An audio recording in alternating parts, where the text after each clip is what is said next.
Hello guys, welcome back to our podcast.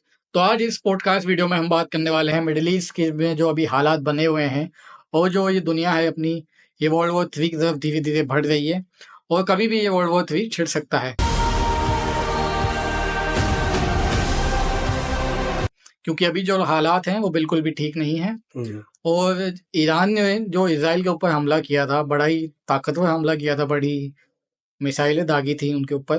तो ये वजह क्या थी इसकी कि ईरान को इतना बड़ा हमला करना पड़ा इज़राइल के ऊपर। और जो लेबनान है, उसकी भी इज़राइल के साथ अभी जंग छिड़ी हुई है। उसकी भी हम थोड़ी हिस्ट्री जानने वाले हैं कि ये वजह क्या थी कि दोनों देशों के बीच ये जंग छिड़ी हुई है, इतनी भयानक जंग। और इनकी ग्राउंड रियलिटीज़ क्या है और हिस्ट्री क्या है, ये सब हम आज डिस्कस करने वाले हैं इस वीडियो में। तो बने रहिएगा इस वीडियो के एंड तक। आई होप आपको पसंद आने वाली है वीडियो। चलिए स्टार्ट करते हैं इस वीडियो को।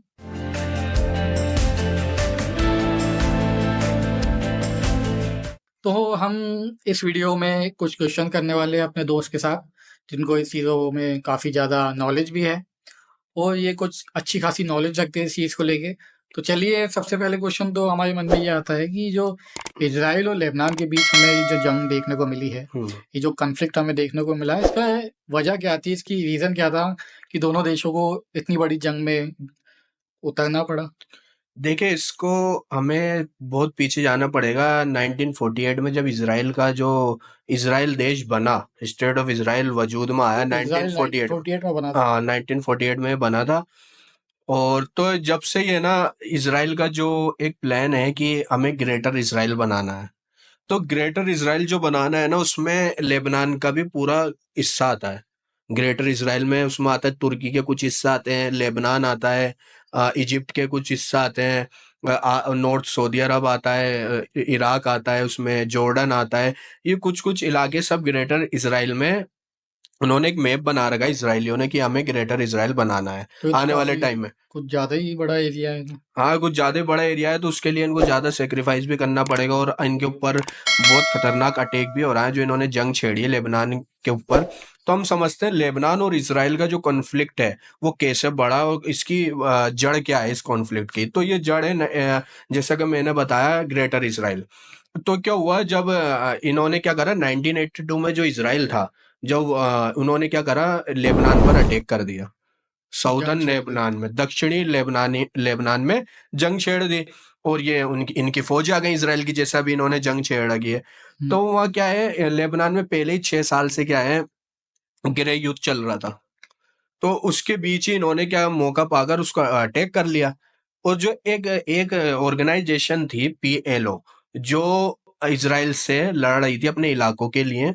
तो ये तो लेबनान की ऑर्गेनाइज़ेशन है? लेबनान की नहीं, फ़िलिस्तीन के लोग ही हैं, अच्छा, लेकिन उनका हेडक्वार्टर लेबनान के अच्छा। कैपिटल बेरूत में था। तो वहाँ वहाँ तक पहुँच गए वो, उन्होंने घेर लिया पूरा उनका मतलब हेडक्वार्टर था ना जो बेरूत में, पीएलओ का, क्योंकि वो अगेंस्ट ऑर्गेनाइजेशन थी जैसे कि हिजबुल्लाह है। वो भी एक संगठन था जो इज़राइल से लड़ रहा था अपने इलाकों के लिए लेने के लिए वापस, क्योंकि इज़राइल ने जो अपना देश बसाया था ना, वो एक धोखे से ही बसाया था, अमेरिका और ब्रिटेन की मदद से।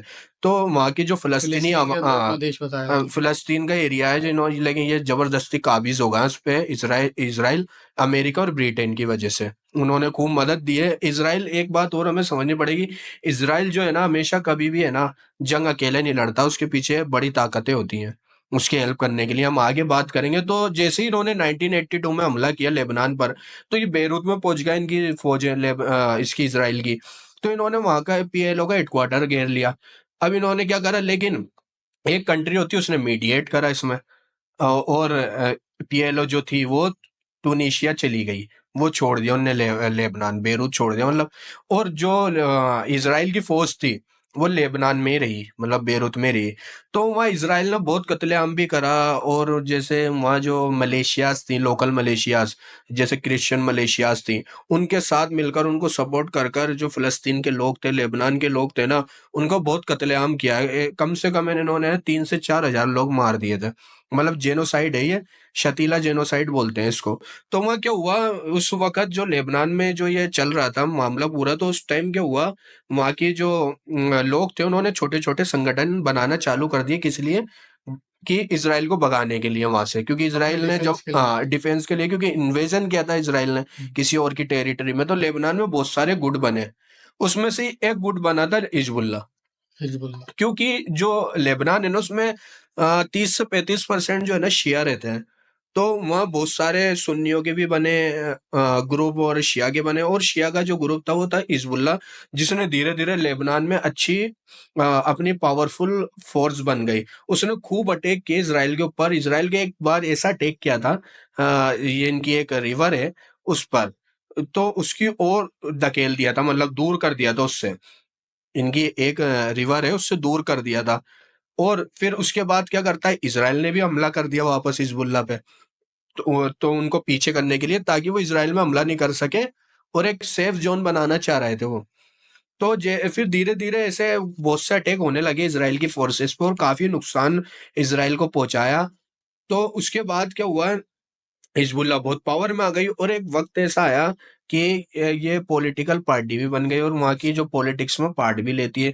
और जो ये इसराइल था, इसराइल 1996 में वहां से निकल गया लेबनान से, मतलब इतने उन्होंने अपने ऐसे हमले किए इसराइल के ऊपर एक समझौते के तहत, वो 1996 में निकल गया। अच्छा। तो ये जब से है ना, अब फलस्तीन का जो इलाका है, जो इसराइल बसा हुआ है, जो 1948 से वो फलस्तीन का है, तो जो पूरे अरब थे, हम्म। पूरे अरब जो है ना, उन्होंने काफी जंग लड़ी, 5-6 जंग लड़ी इसराइल के खिलाफ, लेकिन खास कामयाबी मिली नहीं। तो जैसा कि आपने अभी जिक्र किया हिजबुल्लाह, ये एक ऑर्गेनाइजेशन है जो लेबनान में काम करती है। तो अब जी हमने हाल ही में इसकी एक न्यूज़ सुनी थी कि जो हिजबुल्लाह का हेड है वो इसराइल के हाथों मारा गया था। तो थोड़ा हमें उसके बारे में बताइए कि हिजबुल्लाह का जो हेड है उसके थोड़ा डिटेल दीजिए। देखिए, हिजबुल्लाह का हेड था, वो था, उसका नाम था हसन नसरुल्लाह। उसको अभी पिछले मंथ सितंबर में ही मारा गया है वो, इसराइल के द्वारा एयर स्ट्राइक में मारा गया है वो। ठीक है, आपकी ये बातें तो हम समझ गए हैं। इसराइल और लेबनान में अच्छी खासी दुश्मनी है। तो अभी हाल ही में ये देखा हमने कि इसराइल ने लेबनान के अंदर ग्राउंड इन्वेजन किया। तो इसकी वजह क्या थी? एक ग्राउंड इन्वेजन अभी करना पड़ा हाल ही में, क्योंकि अभी इसराइल जो है फिलिस्तीन के साथ जंग में था। हम्म। अब ये लेबनान के साथ भी जंग में है। देखो, उसकी वजह ये बनी कि जो हिजबुल्लाह था ना, वो एक प्राइमरी फोर्स है जो 1982 से जब से बनी है, इसराइल के खिलाफ लड़ रही है। हम्म। तो उसने क्या किया, जब फलस्तीन में इन्होंने बमबारी की, लोगों को मारा वहां, तो जो हिजबुल्लाह था उसने रॉकेट हमले चालू कर दिए थे नॉर्थन इसराइल में, ताकि इनको नुकसान हो और ये बंद करें वहां की जंग, क्योंकि इन्होंने इतना बमबारी की है वहां गाजा में, कत्लेआम किया। कत्लेआम किया है, जेनोसाइड ही कह सकते हैं हम इसको, लाखों लोग इन्होंने मार दिए, लेकिन ऑफिशियल बताते हैं 41,000 से लेके 45,000, लेकिन इससे कहीं ज्यादा ही अनऑफिशियली लोग मारे गए हैं, बच्चे बूढ़े औरतें सब मारे गई हैं, और प्रेग्नेंट औरतें तक को भी नहीं छोड़ा इन्होंने। तो जो हिजबुल्लाह था उसने शुरू से, जब से अक्टूबर 7 से जब हमास ने जो हमला किया था इसराइल पे, जब से ही उसके बाद से ही है ना, जो हिजबुल्लाह है वो भी कूद दिया था जंग में। तो ये इनकी कोई फोर्स आई नहीं थी इसराइल में, लेकिन ये रॉकेट हमले कर रहे थे, छोटे छोटे रॉकेट मार, हिजबुल्लाह। हिजबुल्लाह 10 रॉकेट मार दिए, 20 मार दिए, कोई एक मिसाइल मार दी। तो इन्होंने क्या देखा कि अब इसराइल को पता है लेबनान भी उसके उसके हिस्से में है, ग्रेटर इसराइल बनाएंगे, तो इन्होंने क्या करा, उसको देखते हुए इन्होंने एक और फ्रंट खोल दिया।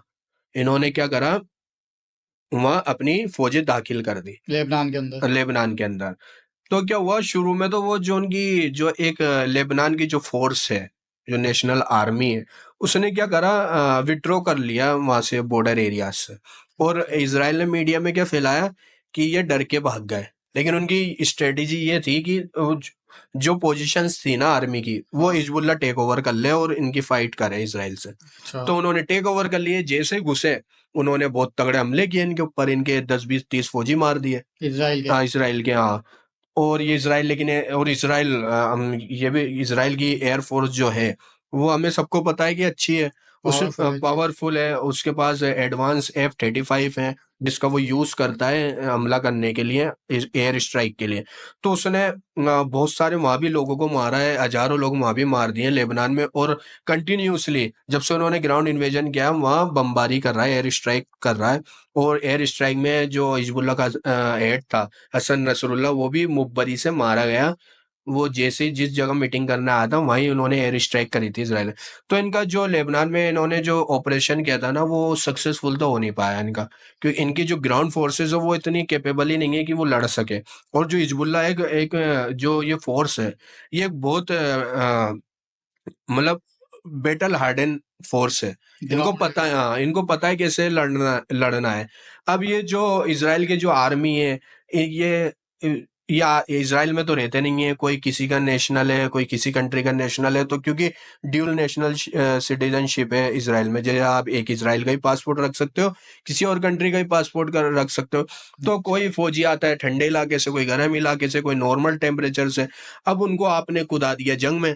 अब वो कैसे कोप करेंगे, कैसे लड़ेंगे वो? तो वो क्या है, ग्राउंड में तो पिट रहे हैं। उनकी 2-3 ब्रिगेड्स जो होती हैं आर्मी की, वो तो उन्होंने हिजबुल्लाह वालों ने खत्म ही कर दी इनकी। लेकिन अब इन्होंने मीडिया जो है ना कंट्रोल ही कर रखा है। तो मीडिया पर ये क्या दिखाते हैं कि है ना, ये देखो इज़राइल ने कितनी बमबारी कर रहा है, कितना मारा, लेकिन हम ग्राउंड रियलिटीज देखें ना तो ये पिट रहे हैं बहुत तगड़े तो ग्राउंड इज़राइल में। को खास सफलता हासिल नहीं हुई है इसमें। खास सफलता हासिल नहीं हुई। अभी हमने देखा कि 2-3 जो ब्रिगेड्स उन्होंने और रवाना करी है, और जो ये ब्रिगेड्स मारी गई हैं, जो सोल्जर्स मारे गए ना, ये आम सोल्जर्स नहीं थे, ये कमांडोज थे। तो ये ऑफिशियल ये डिक्लेयर किया ये है। एलिट फोर्स थी इजराइल की। तो लेकिन हिजबुल्लाह इन पर भारी पड़ी, और एक अटैक तो उन्होंने ऐसा किया कि कुछ स्लोगन बोल के इन पर बहुत तगड़ा हमला करे, उसमें 20-30 फौजी वहीं मार दिए उन्होंने। और ये फौजी नहीं होते नॉर्मल, ये होते कमांडोज। कमांडो। तो अभी इजराइल ने दोबारा ब्रिगेड्स को अपनी रवाना करी है लेबनान में। ये लेकिन जो इजराइल है वो एयर स्ट्राइक तो कर ही रहा है, वो सबको दिख ही रहा है, क्योंकि उनकी जो ग्राउंड फोर्सेस उनमें इतना दमखम नहीं है कि वो लेबनान का वो कर सके। तो ये जो ऑपरेशन है ना लेबनान का, जो ग्राउंड इन्वेजन है, पूरी तरह से फेल ही हुआ है, क्योंकि अभी भी हमने देखा ही था कि 100 से ज्यादा मिसाइलें उनने मारी हैं हिजबुल्लाह ने। 100 से और ज्यादा। 100 से ज्यादा, काफी इनकी जो इमारतें उनको उसको खंडर कर दी उस हमले ने। अब यूती हैं जो यमन के, उन्होंने अभी हमला करा है, बैलिस्टिक मिसाइलें मारी है सेंट्रल इजराइल पे। तो वहाँ ऐसा माहौल हो गया, जो एयरपोर्ट पर एरोप्लेन जो रनवे पे खड़े हुए थे, लोग पैसेंजर बैठे थे, वो तक डर गए। मतलब उनका निजाम थोड़ा डर तो बेकार। लगेगा कि इतनी डर तो लग। मिसाइलें जब आएंगी हवा से। हाँ, और अभी लेटेस्ट में 1-2 दिन पहले उसने हमास ने भी बहुत तगड़ा रॉकेट हमला किया है इनके ऊपर। तो इनको सब तरफ से नुकसान ही नुकसान हो रहा है। जो ये इन्होंने गाजा में जो इन्होंने गाजा को खंडर किया, वही आज हिजबुल्लाह जो रॉकेट मार रहे हैं, इनकी इमारतें खंडर हो रही हैं। तो उन्होंने क्या किया फिर उसके बाद, इन्होंने सोचा कि ईरान ने कि अगर हमने अभी इनको जवाब नहीं दिया तो ये तो भाई ये कुछ भी कर देंगे। क्योंकि हमने ये भी देखा, क्योंकि ईरान में है ना बहुत सारे इनके खुफिया एजेंट हैं। इनकी इजराइल के। इजराइल की इनकी जो आर्मी है, इनकी जो खुफिया एजेंसी है ईरान की, क्योंकि इनका जो फॉर्मर प्रेसिडेंट है, उन्होंने ये कही है कि हमने एक खुफिया एजेंसी बनाई थी, ग्रुप बनाया था, उसमें बहुत सारे एजेंट तो इजराइल के लिए काम कर रहे थे। मतलब इतना पेनिट्रेट कर गए इजराइल की खुफिया एजेंसी ईरान में। तो उन्होंने ये सोचा कि यार ये तो हम आयतुल्ला खामनेई को भी मार देंगे। और जो आयतुल्ला खामनेई है वही अभी सही तरीके से इजराइल के खिलाफ है, क्योंकि इजराइल ने इतना गाजा में बर्बरियत की है, लोगों को मारा है, हजारों लोगों को, लाखों लोगों को मार दिया, जेनोसाइड ही किया है। और मुसलमान जो देश है वो तो सारे चुप बैठे हैं, कहीं ना कहीं अंदरूनी इजराइल के साथ मिले हुए हैं। अब ये जो तुर्की का एर्दोगान है, ये क्या है, ये सिर्फ बात ही तो कर रहा है, स्पीच स्टेटमेंट तो दे रहा है। लेकिन अगर किसी में हिम्मत है तो वो ईरान में है। ईरान ने पिछली बार भी हमला किया था इनके ऊपर, क्योंकि सीरिया में इनकी एम्बेसी उड़ा दी थी इन्होंने, तो वहां भी हमला किया था। लेकिन अब दोबारा जो ईरान ने हमला किया, ये मैसेज था कि भाई अगर तो आप हमारी लीडरशिप को मारोगे तो हम उससे पहले आपको ही तबाह कर देंगे, कि आप कैपेबल इतने नहीं बचो कि हमारी लीडरशिप को उड़ा दो आप। तो उन्होंने जो ईरान ने हमला किया, सबसे पहले उन्होंने मारे 100-120 ड्रोन, छोटी छोटी मिसाइलें, रॉकेट ये मारे। तो वो क्या हुआ, जो आयरन डोम थी, इनका जो इजराइल का जो डिफेंस सिस्टम है, जो ये बहुत तारीफें करते हैं पूरी दुनिया में, वो कई बार फेल भी हुआ है, अभी भी फेल हुआ है। वो जब हिजबुल्लाह ने हमला किया था मिसाइलों से, 100 से ज्यादा मिसाइल दागी थी, तो उसमें इनकी इमारतें खंडर हो गई थी। तो इन्होंने क्या किया, ईरान ने हमला कर दिया। पहले शुरू में इन्होंने छोड़े 100 से 110 120 रॉकेट, छोटी छोटी मिसाइलें, उसको क्या किया, आयरन डोम ने मार दिया। अब वो जो उसकी बैटरी थी वो कंज्यूम हो गई। अब उसको वापस एक्टिव करने के लिए कम से कम 20 से 30 मिनट तो लगते ही हैं चार्ज होने के लिए। चार्ज होने के लिए, वापस लगाने के लिए, मिसाइलें उसमें डालने के लिए, क्योंकि वो मैनुअली करना पड़ता है, ऑटोमेटिक होती नहीं है। मिसाइलें आप डालोगे तो उसमें टाइम तो लगेगा ही। तो उसके बाद क्या होता है, उन्होंने रोक लिए। उसके बाद ये हुआ कि उनको आधे घंटे में वापस एक्टिव करने में लगते हैं आयरन डोम को, क्योंकि उसमें मिसाइलें डलेंगी। इतने में 8 मिनट के अंदर इन्होंने कम से कम 301 मिसाइलें ईरान ने इजराइल के ऊपर मार दी 8 मिनट के अंदर। 8 मिनट के अंदर। मतलब उनका इतना कैलकुलेशन था कि हम इनकी जो आयरन डोम है उसको कंज्यूम करवा देंगे पूरा, और फिर उसके बाद रियल हमला जो है जो उसको करेंगे। तो इन्होंने मार दिए। अभी जो मीडिया है वो कह रही है 100-200, लेकिन अगर हम बताएं ना, ईरान ने 300 से ज्यादा बैलिस्टिक मिसाइलें और नॉर्मल मिसाइलें मारी हैं, जिसमें फतेह 1 फतेह 2 इनकी मेन मिसाइलें थी, उनको मारा है। और इसराइल के 2-3 बेसों को हिट भी किया है। इनको काफी नुकसान हुआ, इनके काफी लोग मारे। ये छुपा रहे हैं, इसराइल छुपाता है उसने की एक जना जख्मी है। इतना बड़ा हमला 300 मिसाइलों से। इनका जो मोसाद के हेडक्वार्टर है उस तक को उड़ा दिया, उसमें भी लोग मरे। और इनके जो 3 बेस थे सैन्य बेस, उनको तक तबाह कर दिया, जिसमें सबसे मेन इनका बेस था निवातम बेस, जहां F-35 खड़े होते हैं। वहीं से वो उड़ान भरते हैं कहीं अटैक करने जाते हैं तो वहां इतना तगड़ा 25 से 30 मिसाइलें गिरी हैं, और ये कह रहा है कुछ हुआ नहीं। ईरान ने भी सबसे पहले ये दावा किया कि हमारा 80% जो हमला था वो कामयाब हो गया, और हमने 20 F-35 इनके उड़ा दिए। लेकिन ऐसा दावा किया है। हाँ, दावा किया जब हमले करने के बाद। तो लेकिन इसराइल ने उसको नकारा, माना कि नहीं भाई, हमारा तो इतना नुकसान नहीं हुआ, कुछ भी नहीं मारा, एक जना मारा है और कुछ गाड़ियां तब हुई हैं। तो इन्होंने क्या किया, तो हमला हुआ निवातम बेस पे, कम से कम 20 से 25 मिसाइलें गिरी उसमें। अब एक सैटेलाइट फोटो आया, उसमें 5 F-35 जो खड़े होते थे उस वहां से गायब है। वह मिसाइल लगने के निशान है, मतलब वह तबाही हुई है। बहुत तगड़ी इनकी तबाही हुई है उस नेवातम बेस में। इनका बहुत बड़ा बेस है, उसमें बहुत लाखों करोड़ों डॉलर के हथियार हैं, और काफी पैसा खर्च किया है इसराइल ने उस सैन्य अड्डे पे। और वो इनका मेन अड्डा है, उस पे निवातम एयर बेस है उसका नाम। उस पर काफी नुकसान हुआ, लेकिन ये छुपा रहे हैं कोई नुकसान नहीं हुआ। नुकसान तो हुआ ही होगा, इतना बड़ा हमला हुआ है तो कुछ ना कुछ। तो ये जो इतना बड़ा हमला ईरान ने किया, तो बदले में इजराइल ने कुछ जवाब दिया इसको, या कुछ बोला कुछ इस? देखिए, जो ईरान ने हमला किया था ना इसराइल पे, बहुत तगड़ा हमला किया था, तो हमें सब पता है। ये कितना ही छुपाए, इनके बहुत सारे फौजी तो मारे, 300 इनके फौजी मारे, इनके F-35 तबाह कर दिए ईरान ने। काफी नुकसान हुआ है, क्योंकि यार आप बैलिस्टिक मिसाइल से बचोगे कैसे?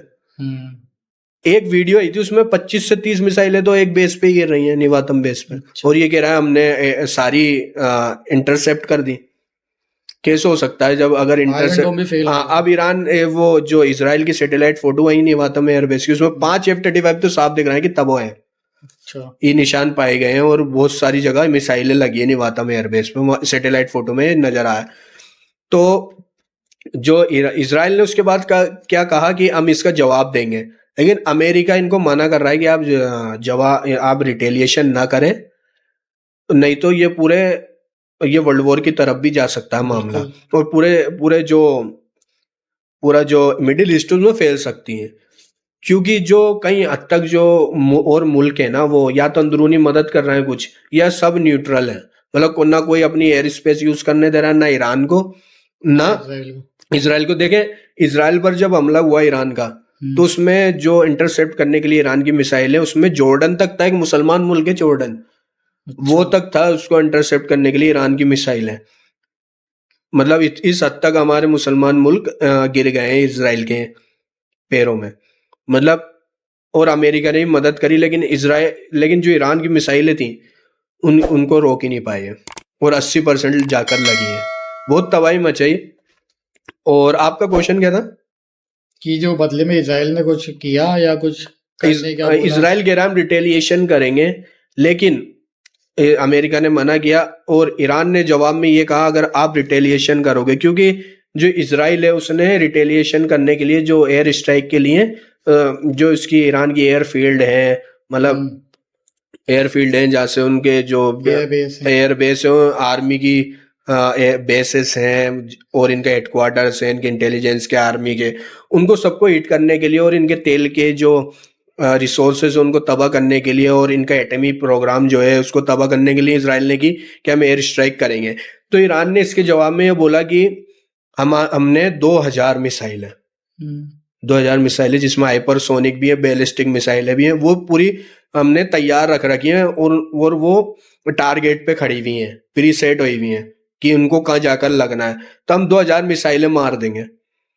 ईरान ने ये जवाब में दिया, और उसने कहा कि अगर कोई मुसलमान मुल्क इसराइल के साथ मिलकर कुछ करता है तो उनके जो सारे जो तेल के कुएं होते हैं, जगह होती है, उन पे सब पे हम मिसाइलें मारेंगे। अच्छा। तो इसराइल ने अब तक तो कोई रिटेलिएशन किया नहीं है, लेकिन आगे देखना होगा कि क्या होता है, रिटेलिएशन करते नहीं करते। अगर ये रिटेलिएशन करेंगे ना तो ये तो वर्ल्ड वॉर की तरफ हो सकता है, कि दुनिया वर्ल्ड वॉर की तरफ जा काफी सकती है। खतरा है मिडिल ईस्ट में भी। हाँ, सबसे ये देखें, जंग ये बंद हो सकती थी। कैसे बंद हो सकती है? जैसे ये जंग बंद हो सकती थी अगर कोई मुसलमान मुल्क एक हो जाते हैं और उसको धमकी देते हैं कि इसराइल जो है ना, वो देखें, अब मीडिया पर अपनी बहादुरी दिखाता है कि हमने एयर स्ट्राइक कर दी, वो मासूम लोगों को मारता है। आज तक आज तक जितनी भी इन्होंने जंग लड़ी, वो सब सब में उन्होंने आम लोगों को ज्यादा मारा है। ईरान ने जो हमला किया, वो ईरान पब्लिक पे भी हमला कर सकता था, लेकिन उन्होंने सैन्य ठिकानों पर ही क्या करा, और मोसाद का हेडक्वार्टर भी उन्होंने उड़ा दिया था। जैसा कि हम सबको पता है कि जो इजराइल देश है वो पूरी तरह से हर तरफ से मुस्लिम मुल्क उसके मतलब आजू बाजू हैं जो भी। तो ये जो जो मुस्लिम कंट्रीज है ये कुछ करते नहीं इजराइल के ऊपर, मतलब बोलते भी नहीं है कुछ। देखें, इसराइल जो है वो मुसलमान मुल्कों से घिरा हुआ, ये सच बात है। और जो इसराइल कर रहा है उसको कहने सुनने वाला कोई नहीं है। यूएन पूरा फेल है, उसके तो सुनता ही नहीं इजराइल। इसराइल सुन ही नहीं रहा। और इसराइल ने और क्या किया कि जो उनका जो प्रेसिडेंट है यूएन का, उसको बैन कर दिया इसराइल में आने के लिए। इतनी ताकत बढ़ गई इसराइल की। तो यूएन किस काम का हुआ ना, अब तक 1 साल गुजर चुका है, ना ये जंग रोक पाए यूएन वाले, ना इसराइल के खिलाफ कुछ कर पाए। आईसीसी जो इंटरनेशनल कोर्ट ऑफ जस्टिस है, उसने अब नेतन्याहू पे वारंट निकाल रखा है वार क्राइम के ऊपर कि अरेस्ट कर लें इसको। लेकिन जो हमारे जो मुस्लिम मुल्क हैं आसपास, वो देखिए कई हद तक है ना इसराइल के अंदरूनी तौर पर मिले हुए हैं इस जंग में। क्योंकि एक प्रोजेक्ट है, वो एक प्रोजेक्ट है जो गाजा से होके निकलता है। वो क्या मतलब लॉजिस्टिक प्रोजेक्ट है, मतलब सप्लाई रूट है। जैसे कि जो रेड सी से जो जाते हैं जहाज, जो व्यापार होता है, बहुत ज्यादा व्यापार होता है उधर से। तो ये इनका इसराइल का मंसूबा था इनका वेस्ट का, कि इसमें मुल्क मुसलमान भी मिले हुए हैं। इंडियन ओशियन से लेके गाजा से गुजरते हुए यूरोप तक माल पहुंचाना, क्योंकि अभी एक ही रूट है, तो इसका सब्स्टिट्यूट निकाल रहे हैं। अभी जो रूट है वो कौन सा है? वो रेड सी है, वो कहाँ से निकलता है? जो ईरान के वेस्ट ईस्ट में, अच्छा। सॉरी ईरान के वेस्ट में जो है, और सऊदी अरब की ईस्ट में। बहुत जो वो रूट है वो बहुत काम आता है बिजनेस के लिए, इकोनॉमी के लिए। वहां से माल आता जाता है दुनिया का। तो इनका ये था, उस मंसूबे के तहत ये पूरा साफ करना चाहते थे गाजा को, ताकि अपना प्रोजेक्ट पूरा कर सके। लेकिन हमास को कहीं भनक लग गई और उसने हमला कर दिया 7 अक्टूबर का। तो जो अब जो मुसलमान मुल्क भी है ना कहीं इसराइल से मिले हुए हैं कहीं हद तक। जैसे हम एर्दोगान है, ये तुर्की है, इन्होंने कितना अवाम को पागल बनाया, इन्होंने ड्रामास बनाए। लेकिन उसका मकसद क्या है? जब आपके रेवेन्यू जनरेट करना और दुनिया अपनी पॉलिसीज आगे बढ़ाना लोगों में, बस एक पॉलिटिकल एजेंडे से। पॉलिटिकल एजेंडा, जेन्युइन एजेंडा नहीं है इनका कोई मुसलमानों की मदद करना। एर्दोगान जो है वो हर स्पीच में बोलते हैं कि हम आज जाएंगे, हमला करेंगे, मेरे साथ मुस्लिम मुल्क आए, हम ईरान पे इसराइल पर हमला करेंगे। लेकिन कोई आ ही नहीं रहा, सब चुप बैठे हुए। और सऊदी अरब की खामोशी आपने देखी होगी, वो तो कुछ बोल ही नहीं रहे। तो इसका मतलब वो अंदरूनी कहीं ना कहीं इसराइल से मिले हुए हैं। क्योंकि जो बिन सलमान है वो भी अपनी जो सऊदी अरब है उसकी इकोनॉमी को आगे ले जाना चाहते हैं, तो उनको वेस्ट के साथ अलाइन तो करना ही पड़ेगा। अपना बिजनेस बूस्ट करने पे बेचारे जो निहत्ते लोग हैं गाजा के, वो मर रहे हैं। मुसलमान इराक में मुसलमान मर रहे हैं, इसराइल में मर रहे हैं अरब के लोग, और लेबनान में मर रहे हैं आए दिन। इसराइल ईरान में हमले होते रहते हैं। तो ये क्या है, सब मिले हुए हैं इसराइल से। जो सुन्नी मुल्क तो बिल्कुल चुप हो गए हैं। इन्होंने जिंदगी भर ये फैलाया शिया सुन्नी, शिया सुन्नी शिया शिया सुन्नी, क्या निकला? शिया हेल्प कर रहे हैं सुन्नियों की। गाजा वाले सुन्नी तो हैं, वो शिया थोड़ी हैं, लेकिन वो इस कोज में हेल्प कर रहे हैं गाजा की। बहुत बार इन्होंने चेतावनी भी दी ईरान ने, और हमला भी किया, अपन देख ही रहे हैं। ये सब क्या है, जो मुसलमान सुन्नी मुल्क हैं सब बिके हुए हैं, ये बिक चुके हैं ये। इनमें दम गम नहीं है। कोई अगर लीडर था तो कोई एक ही था, वो सद्दाम हुसैन था। उसके बाद ये अयतुल्ला खामनेई है, जो इतना सख्त कदम उठा सकते हैं इसराइल के खिलाफ। तो हम यही कहेंगे, ये बड़ा शॉकिंग लगता है हमें कि इसराइल मुसलमान देशों के बीच होकर भी वो इतनी तबाही मचा रहा है, लेकिन कहने सुनने वाला कोई नहीं है। यूएन फेल हो गया, दुनिया फेल हो गई। और एक चीज और बता दूं, दुनिया भी वर्ल्ड वॉर 3 की तरफ जा रही है। कभी भी कभी भी चिंगारी लग सकती है वर्ल्ड वॉर 3 की। और ये भी देखा गया है कि जो अमेरिका है, अमेरिका ने जो मिलिट्री एड होती है उसका 4 गुना एड दी है इसराइल को 7 अक्टूबर से। अब तक अगर टोटल अपन मिलिट्री एड देखे ना, $17.9 बिलियन है। काफी ज्यादा हो गई। उससे पहले थी 4.9। 4 गुना हो गई एक साल में। हाँ, एक साल में इतना इन्होंने एड दी, मिलिट्री एड। तो कहीं ना कहीं अमेरिका भी फाइनेंसर है इस जंग का। क्योंकि अमेरिका को मिलना क्या है, क्योंकि इसराइल टिका हुआ है, वो अमेरिका और वेस्ट की वजह से टिका हुआ है। तो ये सब कुछ है। तो हम यही कहना चाहेंगे कि मुसलमान मुल्क जो हैं आसपास के, उनको अपनी आर्मीज भेजनी चाहिए मदद के लिए। देखिए, इसराइल डरता है, मुसलमान आर्मियों से डरता है। एक आर्मी में अगर बोलते हैं हम जा रहे हैं लड़ने, तो वो उसी टाइम जंग खत्म हो सकती थी। लेकिन इस जंग को 1 साल गुजर चुका है, ये पहले भी कर सकते थे। तो हम यही चाहेंगे कि जल्द से जल्द जो मिडिल ईस्ट का जो कॉन्फ्लिक्ट है वो खत्म हो, और मिडिल ईस्ट है और दुनिया है वो शांति की तरफ जाए। दुनिया में पीस हो, बस पीस हो, और दुनिया मतलब सही अच्छे की तरफ जाए। बिल्कुल, यही कहेंगे हम। चलिए इस वीडियो को हम एंड करते हैं। आई होप आप लोगों को कोई अच्छी नॉलेज मिली होगी। अगर आपको ये पॉडकास्ट पसंद आया हो, आपको नॉलेज मिली हो कोई अच्छी, तो लाइक कीजिए, सब्सक्राइब भी कीजिए, और आपको कुछ बताने के लिए, आपकी राय देने के लिए कमेंट करें, और हमारे चैनल को सब्सक्राइब कर लें आने वाली वीडियोस के लिए, ताकि आपको सही टाइम पे नोटिफिकेशन वीडियो मिल अच्छी जाए। लगी हो तो शेयर भी कीजिएगा।